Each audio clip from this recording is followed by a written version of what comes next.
Coming up on Golf Central, Davis Love III makes his first 3 captain's picks. We have reaction from around the world of golf on how these players will help the red, white, and blue. Plus 11 down, 1 to go. We're going to examine the favorites to be Captain Love's 12th man when he completes the U.S. Ryder Cup team roster. That's right after the Tour Championship. And I'm George Savaricas on site, the Latrobe Classic, hosted by the King. I have a sit-down interview with Arnold Palmer. He covered a wide variety of topics, and there's a new addition to Arnie's Army. That's all coming up on Golf Central.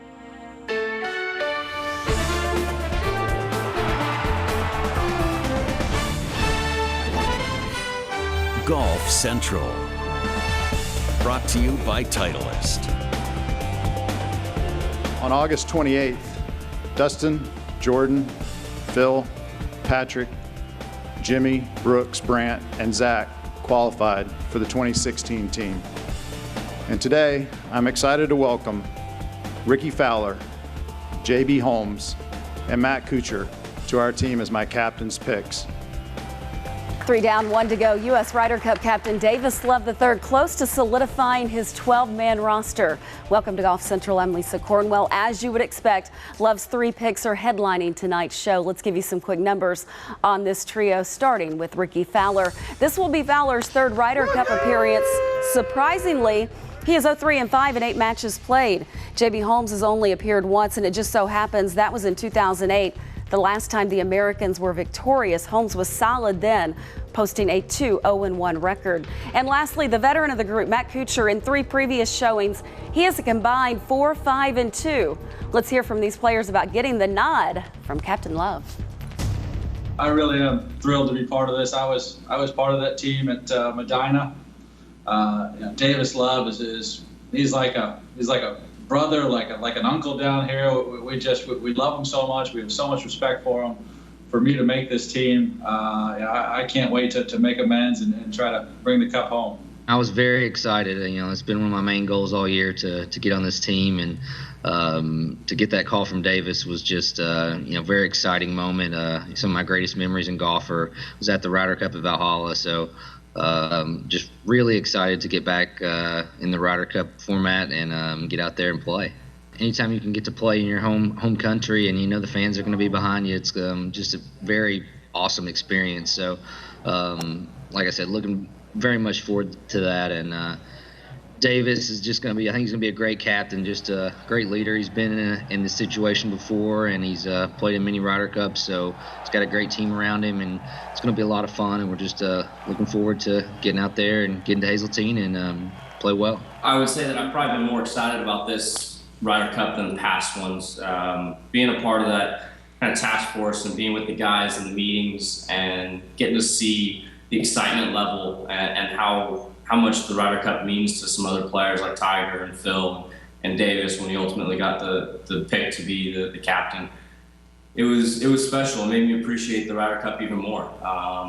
Not that was very possible. The Ryder Cup's always been the biggest thing and one of the main goals to always be a part of a team. So it was, a team that I didn't want to miss out on by any means. And I wish I would have been able to make it on points, and didn't want to have to be a pick, but like Cooch said, this is a team we want to be a part of, having Davis lead us. And like I said, this is the one I've been most excited for. I'm Matt Adams. I'm joined by Tim Rosefort and PGA Tour veteran Billy Kratzer. Gentlemen, let's take a look at these captain's picks. Let's break them down, good and bad. In my view, I would say that Ricky Fowler is Davis Love III's biggest risk. He's 0-3-5 in his 2 prior Ryder Cups, the most matches without a win. Ricky Fowler, since May, has had more miscuts than he has had top 10s. On the upside for Ricky Fowler, to me, USA Olympian. He bleeds red, white, and blue. And word is, Rosie, on the inside, those who had already qualified very much wanted him on this team. Well, if I showed you a piece of paper, Matt, with what Ricky Fowler accomplished this year, or quite honestly didn't accomplish this year versus last year, and tried to sell you on the fact that he was going to be my pick, but the only number that really would justify it is his world ranking, quite honestly. But with Ricky Kratz, it's really about the intangibles, right? It's about in the team room. He's part of the boys club, basically, whether young or older players. They all love Ricky. They want him around. There's a magnetism about him. He's fun. And as a byproduct of that, it's going to be a long time before you don't see him on either a President's or a Ryder Cup team, as this year proved, based on the record. Whether he was trying to close out the Barclays or qualify for the Tour Championship yesterday, he just hasn't gotten the job done. But he certainly did a year ago. Well, and when you look at Ricky Fowler, let's not get lost in the fact that he's the number 9 player in the world. Mm-hmm. Even though he hasn't had his best form as of late, I still think that going forward, like Tim said, I think he's going to be great in the locker room. I think he and Jimmy Walker, they actually played quite well to get those half a points when they played in the Ryder Cup as a team member. But, it's that intangible, what he brings to the locker room. I mean, he brings plenty of energy, and, whether the U.S. team needs energy, I think getting their backside handed to them the last 3 years is enough. But I think going forward, Ricky Fowler, I like the choice. You can try to pick it apart because he doesn't have any wins, 0 in that left-hand column. But all in all, he's got 2.5 points with those 5 ties. Matt, we don't have to worry about what's going on in the U.S. team room because Ricky Snapchatting and tweeting will be up to speed the entire week. He'll keep us up to speed with the social media. All right, let's talk about Matt Kuchar for a second. He finished 12th after the official qualifying concluded, but we've actually been keeping track of the numbers. He would currently be 10th if the points were still accruing in 3 prior Ryder Cups, all of which he qualified for. Cooch has a record of 4-5-2. Remember, those are all U.S. losses, and he was 2-1-0 at Medina. Of course, he won the bronze medal at the Olympic Games. Your thoughts on Cooch, Rosie?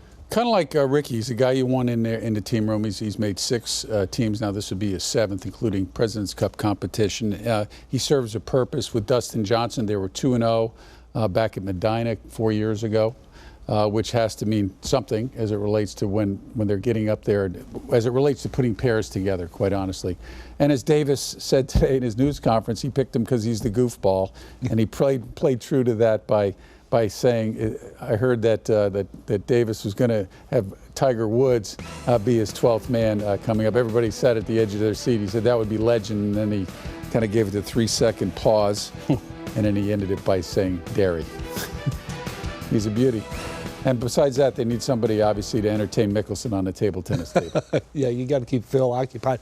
But I look at Matt Kuchar, and he's like lava to me. Once he starts going down the mountain, all the crevices, all the empty spaces, they get filled. And he can kind of go in anywhere. He can play with anyone. He's going to give you the shucks. That was a good play. That one should have gone in. Come on, partner, let's go. I think he's that kind of guy that he's just going to fit with anyone. You could put him with Dustin Johnson. You could put him with Phil. You could put him with Koepka to kind of keep him at ease. I think Kuchar was a great pick. I did not expect you to go down the road of Alava.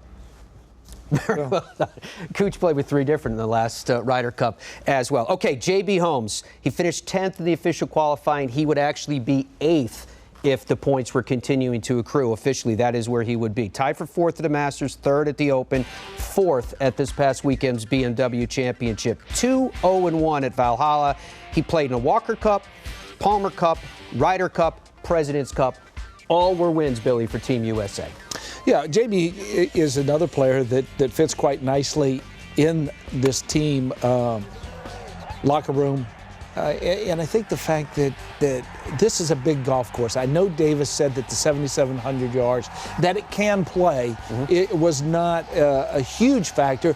But when I look at a J.B. Holmes and how far he can take it off the tee, and if the rough's not going to be up at Hazeltine, I think J.B. is a great pick because he's going to send it down that fairway a long ways. But you look at J.B. Holmes statistically this year, this is one of his better years statistically, even though he didn't jump into the winner's circle. Still, J.B. Holmes, he's right there, and he's another one of those players that you can just put with anybody, I think.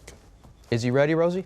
I think he is. I mean, he's been ready for this since 2008, quite honestly. I mean, to me, JB plays golf the way Clay Matthews plays linebacker. If Ricky and Cooch are kind of the guys you yuck it up with and a little bit soft, not as it relates to competitors, but just nice, kind of approachable people. JB's a nice person, but he's tough. I mean, he's going to get in there with you, and he's just kind of try and whoop you with some distance, obviously. And second on tour in driving distance this year with 313 yards.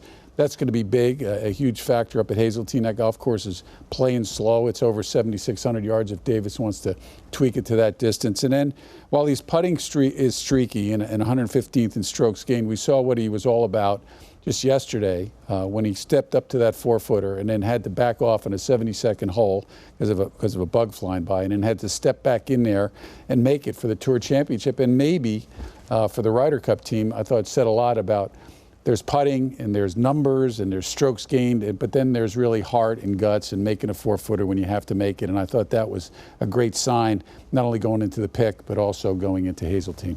All right, coming up on the program, Lisa, we have 23 or 24 players for this Ryder Cup set. We will debate who will be the breakout stars for the Ryder Cup 2016.